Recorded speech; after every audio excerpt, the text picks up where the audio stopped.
அனைவருக்கும் வணக்கம். தெய்வீக பலன்கள் சேனல் சார்பாக தங்களை அன்புடன் வரவேற்கிறோம். இன்று நம் காணொளியில் காண விரும்புவது வைகாசி மாதம் பௌர்ணமி சிறப்புகளை பற்றி இந்த காணொளியில் பார்க்கலாம்.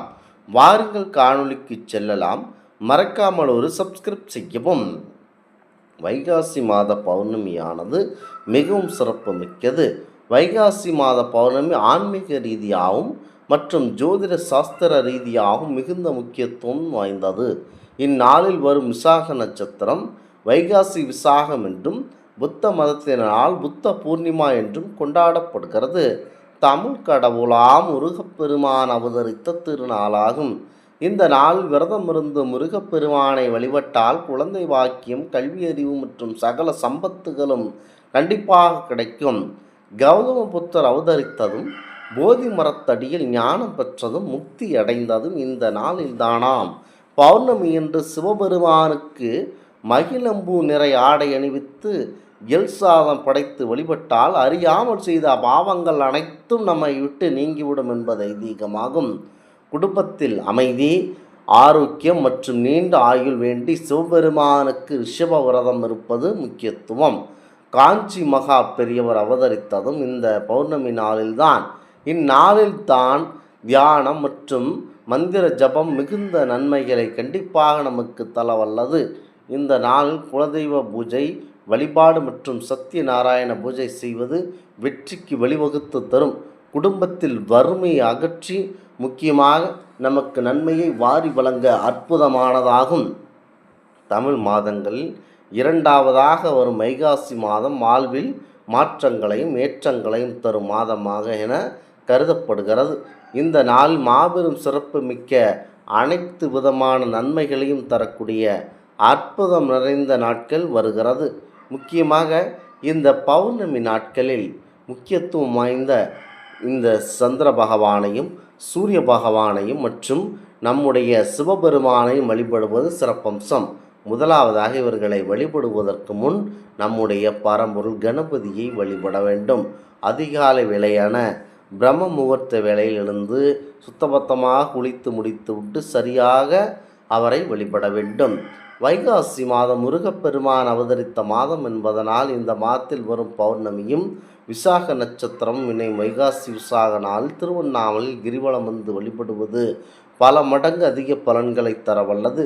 அதிலும் இந்த ஆண்டு வைகாசி விசாகம் சனிக்கிழமையில் வருவதனால் இந்த நாளில் திருவண்ணாமலையில் பௌர்ணமி கிரிவலம் வருவது எப்படிப்பட்ட சிறப்பான பலன்களை தரும் என்பது நாங்கள் சொல்லி உங்களுக்கு தெரிய வேண்டியது இல்லை. குறிப்பாக பௌர்ணமி என்பது முக்கியத்துவம் வாய்ந்த மற்றும் முழு நிலவு நாள். சிவாலயங்களில் மாதந்தோறும் சிறப்பு பெறும் பஞ்சபர்வ உற்சவங்கள் அமாவாசை, பௌர்ணமி, மாதப்பிறப்பு, கிருஷ்ணபட்ச அஷ்டமி, கிருஷ்ணபட்ச சதுர்த்தி ஆகிய 5 தினங்களில் கொண்டாடப்படும். முக்கியமாக ஒவ்வொரு பௌர்ணமியும் உமா மகேஸ்வர சுவாமியின் வழிபாடுகளுக்கு உகந்ததாகும். உமா மகேஸ்வர விரதம் சிறப்பாக கார்த்திகை பௌர்ணமியில் கொண்டாடப்படுகிறது. ஒவ்வொரு மாதத்தின் பெயரும் அந்த மாதத்தில் பௌர்ணமியில் வரும் நட்சத்திரத்தின் அடிப்படையில் அமைகிறது. ஒவ்வொரு மாத பௌர்ணமியிலும் சிவபெருமானுக்கு அந்த மாதத்திற்குரிய சிறப்பு அபிஷேகங்கள் செய்யப்படுகின்றன. அதன் பட்டியல் முக்கியத்துவம் வாய்ந்ததாக இருக்கும். முக்கியமாக இந்த பௌர்ணமியில் சிவபெருமானுக்கு மாதத்திற்குரிய சிவ அபிஷேகம் செய்யப்படும் பொழுது சித்திரை மாதத்தில் மறிக்கொழுந்து அபிஷேகம் சிவபெருமானுக்கு செய்யப்படுகிறது. வைகாசியில் இந்த சந்தன அபிஷேகம், ஆணி மாதத்தில் முக்கடி மா, பலா, வாழை படைக்கப்படுகிறது. ஆடி மாதத்தில் பசும்பால் படைக்கப்படுகிறது. ஆவணி மாதத்தில் வெல்லம் படைக்கப்படுகிறது. புரட்டாசியில் கோதுமை நெய்யப்பம் படைக்கப்படுகிறது. ஐப்பசியில் அன்னம், கார்த்திகை பசுனை, தீபம், மார்கழி நறுமணம், வெந்நீர், தை கரும்பு படைக்கப்படுகிறது. மாசி கம்பளி படைக்கப்படுகிறது. பங்குனி பசுந்தயிர் படைக்கப்படுகிறது.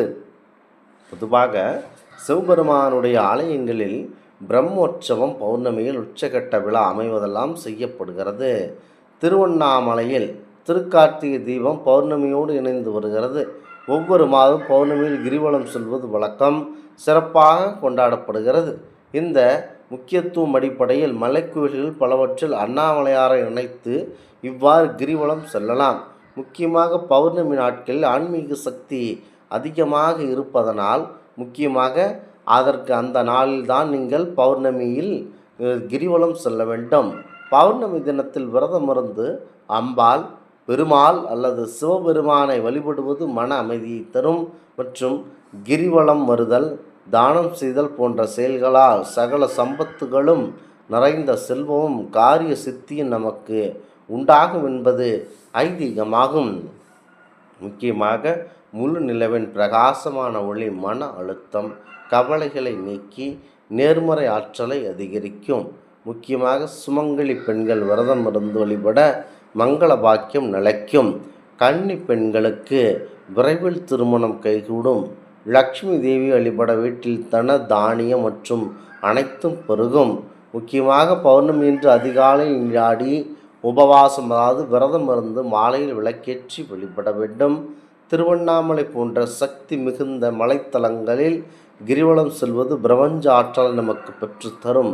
மாதந்தோறும் வரும் பௌர்ணமிக்கு ஏற்ப சித்ரா பௌர்ணமி, வைகாசி, விசாகம் போன்ற விசாக நாட்களில் உரிய தெய்வங்களை கண்டிப்பாக வழிபட வேண்டும்.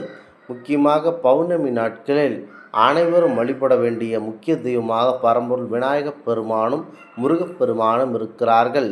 அம்பிகை வழிபாட்டிற்கு பௌர்ணமி தினம் சிறப்பானதாக குறிப்பிடப்படும் புனித நாளாகும். அன்று அம்பாளை வழிபட்டால் குடும்பத்தில் ஒளி உண்டாகும், துன்பங்களாய் இருள் நீங்கி நன்மை கிட்டும். பௌர்ணமி அன்று உபவாசம் இருந்து வழிபட்டால் சகல சம்பத்துகளும் பெறலாம் என்பது நம்பிக்கை. பௌர்ணமி பூஜை பொதுவாக அனைவருக்கும் நன்மை செய்யக்கூடியதாகும் என்றாலும் பெண்களுக்கு சிறப்பான பலன்களை அளிக்கக்கூடியது. திருமணமான பெண்கள் மாங்கல்ய பலம் அதாவது மாங்கல்ய பலத்தில் முக்கியத்துவமாகும். முக்கியமாக பெண்களுக்கு சிறப்பான பலன்கள் அளிக்கக்கூடியது. திருமணமான பெண்கள் மாங்கல்ய பாகியம் நிலைக்கவும், திருமணமாகாத பெண்கள் திருமண பேறு கிட்டவும் இந்த பூஜை செய்து அம்பிகையின் அருளை பெறலாம். சித்திரை மாதத்தில் சித்திரை நட்சத்திரத்தன்றும், வைகாசி மாதம் விசாக நட்சத்திரத்திலும், ஆணியில் மூல நட்சத்திரத்திலும், ஆலியில் உத்திராட நட்சத்திரத்திலும், ஆவணியில் அவிட்ட நட்சத்திரத்திலும், புரட்டாசியில் உத்திரட்டாதி நட்சத்திரத்திலும், ஐப்பசியில் அஸ்வினி நட்சத்திரத்திலும், கார்த்திகையில் கிருத்திகையிலும், மார்கழியில் திருவாதிரை நட்சத்திரத்திலும், தைப்பூசத்தன்று மாசியில் மாசி மகத்தன்றும், பங்கடியில் உத்திர நட்சத்திரத்தன்றும் பொதுவாக பௌர்ணமி தினம் வரும். ஓரிரு மாதங்களில் ஓரிரு நாள் முன் பின்னாக வருவதுண்டு. சித்திரை மாத பௌர்ணமி என்று அம்பாளுக்கு பூ போட்ட வஸ்திரம் சாத்தி வத்வராகம் என்ற நவரத்தினங்களால் பதித்த ஆபரணம் அணிவிக்க வேண்டும். மஞ்சள் கலந்த வானகம், ஏலம், கிராம்பு, பச்சை கற்பூரம் சேர்த்த தாம்பூல் நைவேத்தியமாக செய்ய வேண்டும். இப்பூஜை செய்வதனால் குழந்தை பாக்கியம் இல்லாதவர்களுக்கு அந்த வேறு கிட்டும். சித்திரை மாதத்தில் சித்திரை நட்சத்திரத்துடன் கூடிய சித்ரா பௌர்ணமி என்றால் மிகவும் விசேஷம். அதேபோல் வைகாசி பௌர்ணமியில் அம்மனுக்கு நீல நிற ஆடையும் தங்க ஆபரணமும் அணிவித்து அலங்கரிக்க வேண்டும். சந்தனாபிஷேகம் செய்வது சிறப்பு.